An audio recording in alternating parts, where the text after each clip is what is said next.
የአንድ ዓመት ህፃን ልጅ መድረስ ያለበት የእድገት ደረጃዎች የትኞቹ ናቸው? ብዙ ወላጆች ልጅ አልተራመደም፣ ዳዴ አላለም እያሉ ሲጨነቁ እናያለና አንድ ዓመት ላይ የምንጠብቀው ግዴታ መድረስ ያለባቸው የእድገት ደረጃዎች አሉ። በዛሬ ቪዲዮ ለየት ባለ ሁኔታ እነዚህን በዝርዝር እናወራለን። በነገራችን ላይ ወላጆች ማወቅ ያለባቸው ነገር ሁሉም ህፃናት የየራሳቸው የእድገት ደረጃ አላቸው። የእድገት ደረጃዎቹ ደግሞ ዴቨሎፕመንታል ማይልስቶን ይባላሉ። የመጀመሪያው ማይልስቶን ሞተር ማይልስቶን ይባላል። ይህ አካላዊ ቁመናን፣ አካላዊ ጥንካሬ የሚነግረን ነው። ሁለተኛው ደግሞ የሶሻል ኮሚኒኬሽን ስኪል ሊሆን ይችላል። ሶስተኛ የኮግኒቲቭ ወይም የስነ አእምሮ ብስለት እንዲሁም ደግሞ የስሜት ብስለት። እነዚህን በዛሬ ቪዲዮ እንመለከታለን። ዛሬ እንግዲህ ለየት ባለ ሁኔታ የህፃናት የእድገት ደረጃዎችን ከዶክተር ክንዱ ጋር የምንመካከር ይሆናል። የአንድ ዓመት ህፃን ልጅ ምን ደረጃ መድረስ አለበት የሚለው ነገር በዝርዝር እናወራለን። በነገራችን ላይ ዶክተር ክንዱ ማለት የህፃናት ስፔሻሊስት ሐኪም ሲሆን በብሩኪድስ ልዩ የህፃናትና ታዳጊዎች ክሊኒክ እየሰራ ይገኛል። ስለዚህ ህክምና ማማከርም ከፈለጋችሁ ዶክተር ክንዱ በብሩኪድስ ክሊኒክ ላይ ታገኙታላችሁ። ዶክተር ክንዱ እንኳን ደህና መጣ። እንግዲህ የህፃናት የእድገት ደረጃ በተለይ አንድ ዓመት ላይ ኖርማል የሚባለው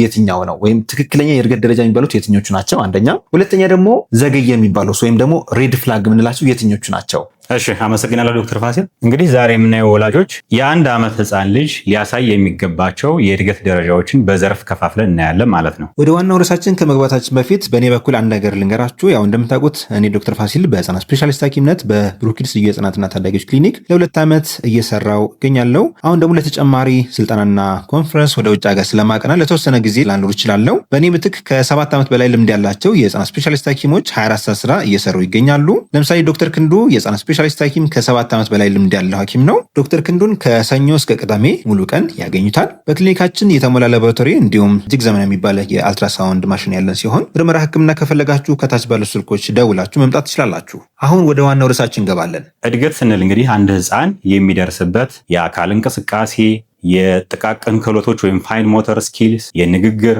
የተግባቦት፣ የማህበራዊና የስሜት እድገት እንዲሁም ደግሞ የአእምሮ ብስለት ለመማር ለማሰብ እንዲሁም ችግር ለመፍታት ወይም ፕሮብለም ሶልቪንግ የሚደርስበት የእድገት ደረጃ ማለት ነው። ስለዚህ አሁን የምናየው የመጀመሪያው የአንድ ዓመት ህፃን ልጅ ሊደርስበት የሚገባ የእድገት ዘርፍ ወይም ዴቨሎፕመንታል ዶሜን ምንድን ነው? ኢሞሽናል ኤንድ ሶሻል ዴቨሎፕመንት ወይም የስሜትና የማህበራዊ እድገት ወይም ብስለት ልንለው እንችላለን። ስለዚህ አንድ ዓመት ላይ የደረሰ ህፃን ሊያደርጋቸው የሚገቡ የኢሞሽናል እና የሶሻል የእድገት ደረጃዎች ምንድናቸው ብለን ስናይ ለምሳሌ ለሚያውቃቸው ሰዎች ፈገግ ማለትና ፍቅርን ማሳየት፣ የማያውቃቸውን ሰዎች መሸሸት ወይም ደግሞ ስትሬንጀር አንዛይቲ የምንለው እንዲሁም ደግሞ የሚያውቃቸው ሰዎች ሲኖሩ እና በተከፋ ጊዜ እንዲያባብሉት እንዲያቅፉት መፈለግ፣ ሌሎች እንግዶች ሲሆኑ ደግሞ ቅድም እንዳልነው የመሸሸት ነገር ወይም ስትሬንጀር አንዛይቲ ካለ ይህ ፍጹም ጤናማ ነው። በዚህ የእድገት ዘርፍ እንደ አደገኛ ምልክት ወይም ማስጠንቀቂያ ምልክት ወይም ሬድ ፍላግስ የምናያቸው ደግሞ ቅድም ያልናቸውን የማያደርግ ከሆነ ይሆናል። ለምሳሌ ስሙ ሲጠራ ምንም አይነት ምላሽ ወይም የመዞር ምልክት ከሌለው፣ ከሰዎች ጋር የአይን ለአይን ንክኪ ወይም አይ ኮንታክት የማያደርግ ከሆነ፣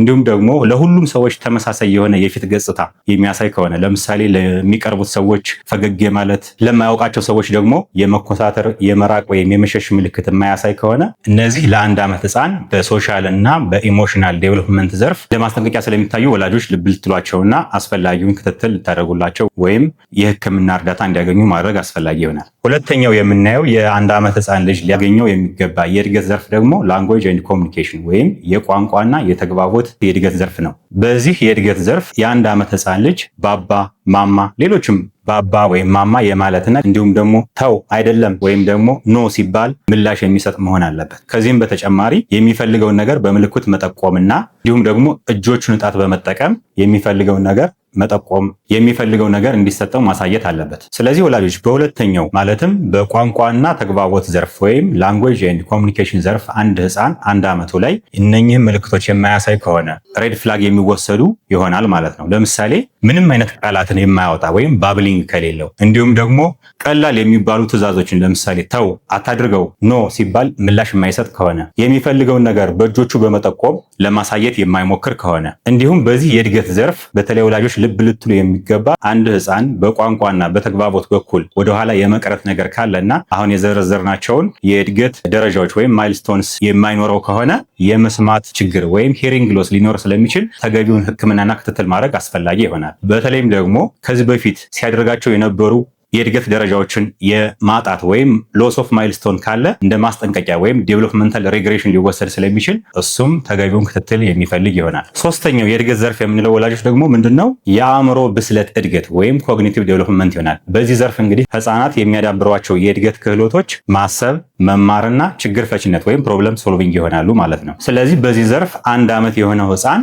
የተደበቁ ነገሮችን ፈልጎ እንዲያገኝ ይጠበቃል። እንዲሁም ደግሞ ነገሮችን በማወዛወዝ በመጣል በማንሳት ኤክስፕሎር የማድረግ ወይም የመማር ወይም የማሰስ ክህሎት እንዲኖረው ይጠበቃል። ሌላው ደግሞ 1 ዓመት የሞላው ህፃን በዚህ ዘርፍ ቀላል ትዕዛዞችን መቀበል፣ ለምሳሌ ና፣ ሂድ፣ ጡጥባ፣ ውሃ ጠጣ ስንለው ህፃኑ በቀላሉ የሚተገብረው ከሆነ በኮግኒቲቭ ዴቨሎፕመንት ወይም የአእምሮ እድገት ዘርፍ ጤናማ የሆነ የእድገት ደረጃ ላይ ደርሷል ማለት ነው። በዚህ የኮግኒቲቭ ዴቨሎፕመንት ወይም የአእምሮ ብስለት እድገት ዘርፍ እንደ ማስጠንቀቂያ ምልክት የምንወስዳቸው ደግሞ ህፃኑ ለአካባቢው ምንም አይነት ትኩረት የማይሰጥ ወይም ፍላጎት የሌለው ከሆነ ወይም ኪውሪዮሲቲ ከሌለው፣ በተጨማሪም ቀላል መመሪያዎችን ለምሳሌ ና፣ ሂድ፣ ውሃ ጠጣ ወይም ጡጥባ ስንለው እነኚህን በቀላሉ መረዳት የማይችል ከሆነና ከዚህ በፊት የነበሩትን የእድገት ማይልስቶንስ ወይም ደረጃዎች ካጣ ወይም ዴቨሎፕመንታል ሬግሬሽን ወይም ወደኋላ የመቅረት ነገር ካለ እንደ አሳሳቢ ምልክት የሚወሰድና ተገቢውን ምርመራ እንዲያደርግ የሚመከር ይሆናል። አራተኛው የእድገት ዘርፍ የምንለው ግሮስ ሞተር ዴቨሎፕመንት ወይም ደግሞ አጠቃላይ የሰውነት እንቅስቃሴ እድገት ይባላል። በዚህ የእድገት ዘርፍ የ1 ዓመት ህፃን ልጅ ሊደርስባቸው የሚገቡ ማይልስቶንስ ወይም የእድገት ደረጃዎች የሚከተሉት ናቸው። የመጀመሪያው ያለምንም ድጋፍ በራሱ መቀመጥ። እንግዲህ መቀመጥ ኖርማሊ አንድ ህፃን ከ7 ወር ከ8 ወር ጀምሮ የሚደርስበት የእድገት ደረጃ ነው። ነገር ግን 1 ዓመት የደረሰ ህፃን ያለምንም ድጋፍ መቀመጥ መቻል አለበት። ከዚህም አልፎ ህፃኑ በራሱ በነፃነት ዳዴ የሚል እንዲሁም ደግሞ ነገሮችን በመደገፍ መቆም፣ መነሳት፣ በተወሰነ መልኩም ደግሞ ወክ ማድረግ ወይም መራመድ ይኖርበታል። ከዚህም አልፎ አንዳንድ ህፃናት 1 ዓመት ላይ በደንብ ያለምንም ድጋፍ መነሳት፣ መቆም ከዛም መራመድ ይችላሉ ማለት ነው። በዚህ በአራተኛው የእድገት ዘርፍ ወይም ግሮስ ሞተር ዴቨሎፕመንት ወይም ደግሞ አጠቃላይ የሰውነት እንቅስቃሴ እድገት ዘርፍ የ1 ዓመት ህፃን ካላሳካቸው እንደ ማስጠንቀቂያ ምልክት የሚወሰዱት የሚከተሉት ናቸው። የመጀመሪያው ቅድም እንዳልነው በራሱ መቀመጥ የማይችል ከሆነ ከሱም አልፎ በራሱ ወይም በነፃነት ዳዴ ማለት፣ ተደግፎ መቆም እንዲሁም በተወሰነ መልኩ መራመድ የሚጠበቅበት ሲሆን ነገር ግን በራሱ መቀመጥ ዳዴ ማለት ወይም ደግሞ ተደግፎ ወይም በሰው ድጋፍ መቆም የማይችል ከሆነ ይህ እንደ አሳሳቢ ምልክት ይወሰዳል። ከዚህም በተጨማሪ በተወሰነ መልኩ በቀኝ ወይም በግራ በኩል ያለውን የሰውነቱን አካል የመጠቀም ብቻ አዝማሚያ ካለ ወይም አሲሜትሪ ካለ በአንድ በኩል የመድከም በአንድ በኩል ደግሞ ኖርማል የሚመስል የሰውነት እንቅስቃሴ ካለ ይህም ሲሪየስ የሆነ ወይም አሳሳቢ የሆነ የጭንቅላት ወይም የነርቭ ወይም ደግሞ የጡንቻ ችግር ሊያሳይ ስለሚችል አስፈላጊው ምርመራ ማድረግ አስፈላጊ ይሆናል። አምስተኛው የእድገት ዘርፍ ፋይን ሞተር ዴቨሎፕመንት ወይም ጥቃቅን የእንቅስቃሴ ክህሎቶች ወይም ደግሞ የእድገት ደረጃዎች ይባላሉ። በዚህ የእድገት ዘርፍ ስር የመጀመሪያው የምናየው ፒንሰር ግራስፕ ይባላል። ይህም አውራጣቱንና ጣቶችን በመጠቀም ነገሮችን ማንሳት እና ለመጠቀም መሞከር ነው። ከዚህም በተጨማሪ እጆቹን በማቀናጀት ከቀኝ ወደ ግራ ነገሮችን ማገላበጥ፣ መፈተሽ እንዲሁም ደግሞ ለመጠቀም መሞከር፣ ማንኪያ ለመያዝ መሞከር፣ በእጆቹ ነገሮችን በመጠቀም ለምሳሌ ማንኪያ ወይም ሹካ በመጠቀም ለመመገብ መሞከር እንዲሁም ደግሞ በሰዎች እርዳታ በመታገዝ ለምሳሌ ኩባያ ተጠቅሞ ለመጠጣት መሞከር። እነኚህ ፋይን ሞተር ዴቨሎፕመንት ስኪልስ የሚባሉ ሲሆን የ1 ዓመት ህፃን ልጅ ሊያሳካቸው የሚገቡ ናቸው። በዚህ በአምስተኛው የእድገት ዘርፍ እንደ ማስጠንቀቂያ ወይም ዋርኒንግ ሳይን ወይም ደግሞ ሬድ ፍላግ የምንላቸው ደግሞ ቅድም ያልናቸውን የማያሳካ ከሆነ ይሆናል። የ1 ዓመት ህፃን ልጅ ማለት ነው። ለምሳሌ እጆቹን በአግባቡ እና አቀናጅቶ መጠቀም የማይችል ከሆነ፣ ነገሮችን ለማንሳት እና ለመጠቀም ምንም ፍላጎት ከሌለው፣ እጆቹን በእኩል ደረጃ የማይጠቀም ከሆነ እንዲሁም ደግሞ ባልተለመደ መልኩ እጆቹን ጥንክር አድርጎ ጨብጦ ነገሮችን ለማንሳት ዝግጁ አለመሆን ወይም ደግሞ ሁሌም እጆቹ ጥንክር ብለው ጭብጥ ያሉ ከሆኑ ማለት ነው። እነዚህና ሌሎችንም የእድገት ደረጃዎች እንግዲህ አንድ ህፃን ካላሳካ የሚያሳስቡ ነገሮች ሊኖሩ ስለሚችሉ ተገቢውን ክትትል ማድረግ አስፈላጊ ነው ማለት ነው። በጣም ጥሩ። እንግዲህ ዶክተር ግን እንደነገራችሁ ትክክለኛ የእድገት ደረጃ የሚባሉት እነዚህ ናቸው። ዘገየ የምንላቸውም ወይም ሬድ ፍላግ የምንላቸውም እነዚህ ናቸው። ታዲያ ወላጆች ህፃናት በትክክል እንዲያደርጉላቸው ወይም ሄልዚ ዴቨሎፕመንት እንዲኖራቸው በምን መልኩ ሰፖርት ያደርጓቸው፣ በምን መልኩ ያግዟቸው? እሺ አመሰግናለሁ ዶክተር ፋሲል። ስለዚህ ዶክተር ፋሲል እንዳልከው እንግዲህ ዛሬ በጣም ወሳኝ የሆኑ የ1 ዓመት ህፃን ልጅ ሊያሳካቸው የሚገቡ የእድገት ደረጃዎችን በዘርፍ ከፋፍለን እንዲሁም ደግሞ ሊያሳስቡ የሚችሉ ዋርኒንግ ሳይንስ ወይም እንደ ሬድ ፍላግ ወይም እንደ ማስጠንቀቂያ ምልክቶች ሊወሰዱ የሚገቡትን ስናይ ቆይተናል። ስለዚህ ወላጆች ልጆቻችሁ ጤናማ የሆነ እድገት እንዲኖራቸው በመጨረሻ 5 ጠቃሚ ምክሮችን እነግራቸዋለን። የመጀመሪያው ጊዜ መስጠት። ለልጆቻችሁ ጊዜ ስጡ። እጅግ በጣም ጠቃሚ ነገር ነው። ኖርማሊ ወላጆች በተለያየ ምክንያት በስራ ምክንያት ጊዜ ከልጆቻችሁ ጋር ለማሳለፍ ልትቸገሩ ትችላላችሁ። ትችላላችሁ። ግን በምትችሉት መጠን ለልጆቻችሁ ጊዜ መስጠት ለእድገታቸው በጣም በጣም አስፈላጊ ነው። ጊዜ ስንል ምን ማለት ነው? ለምሳሌ ጨዋታ ይሆናል። ጨዋታ ለምሳሌ አዩሽ አላዩሽ ሊሆን ይችላል። ሌሎችንም ጨዋታዎች በእድሜያቸው የሚመጥኑ ጨዋታዎች በጣም አስፈላጊ ናቸው። ጊዜ ስንል የመጀመሪያው ጨዋታ ነው ብለናል። ሁለተኛው መጽሐፍ ማንበብ። በነገራችን ላይ አሁን ባሉት የሳይንስ ጥናቶች መሰረት መጽሐፍትን ማንበብ ለህፃናት በጣም ጠቃሚ ነው። ማንበብ መቼ እንጀምራለን ለሚለው ከተወለዱ ጊዜ ጀምሮ ወይም ስታርቲንግ ፍሮም በርዝ መጽሐፍትን ማንበብ ጠቃሚ እንደሆነ ይነገራል።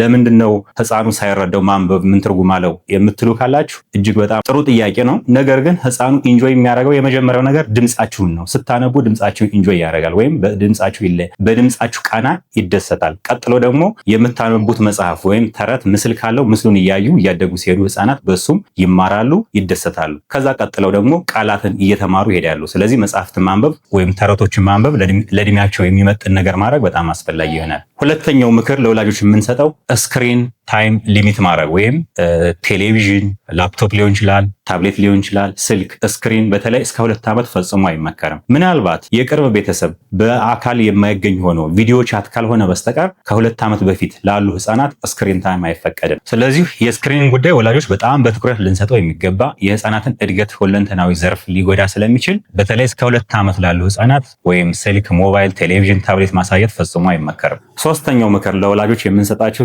ምግብ ወይም ኒውትሪሽን ነው። ህፃናት ተገቢውን ምግብ ማግኘት አለባቸው። እንደሚታወቀው እንግዲህ አንድ ህፃን ከተወለደ ጀምሮ እስከ 6 ወር ጡት መጥባት፣ ከዛ ተጨማሪ ምግብ በአግባቡ ከ6 ወር በኋላ መጀመርና በማንኛውም ጊዜ የተመጣጠነ ምግብ መስጠት ለእድገት ሁለንተናዊ ጥቅም ስላለው ያን ማድረግ በጣም አስፈላጊ ነው ማለት ነው። አራተኛው ጠቃሚ ምክር ክትባት ነው። ክትባት እንግዲህ እኛ ሀገር ላይ እንደሚታወቀው ከፍተኛ የጤና ችግር ብሎ ሞት የሚያመጡ የተለያዩ ኢንፌክሽኖች በክትባት ይሸፈናሉ። ቲቪ፣ ማጅራት ገትር የሚያመጡ ባክቴሪያዎች፣ የሳምባ ምች፣ የጉበት ቫይረስ፣ መንጋጋ ቆልፍ፣ ሌሎችም ኩፍኝ እና ሌሎችም የተቅማጥ ህመም፣ ብዙዎቹ ኢንፌክሽኖች ወይም ሊገድሉ የሚችሉ ህመሞች ክትባት አላቸው። ስለዚህ ለልጆቻችሁ ተገቢውን ክትባት በማድረግ ጤናማ እድገት እንዲኖራቸው ማድረግ ትችላላችሁ። አምስተኛው እና የመጨረሻው ምክራችን ዛሬ ክትትል ይሆናል። የጤና ክትትል ወይም ፎሎ አፕ በጣም አስፈላጊ ነው። ቅድም የዘረዘርናቸው የእድገት ዘርፎች ጤናማ ናቸው አይደሉም? ልጅ እንዴት እያደገ ነው? ከኖርማሉ የተለየ ነገር አለ ወይስ አይደለም የሚለውን ለማወቅ የጤና ክትትል ማድረግ አስፈላጊ ነው። ምንም እንኳን ልጆ ጤናማ መስሎ ቢታየውትም ዌል ቻይልድ ቪዚት ወይም የጤናማ ህፃናት ክትትል ማድረግ በራሱ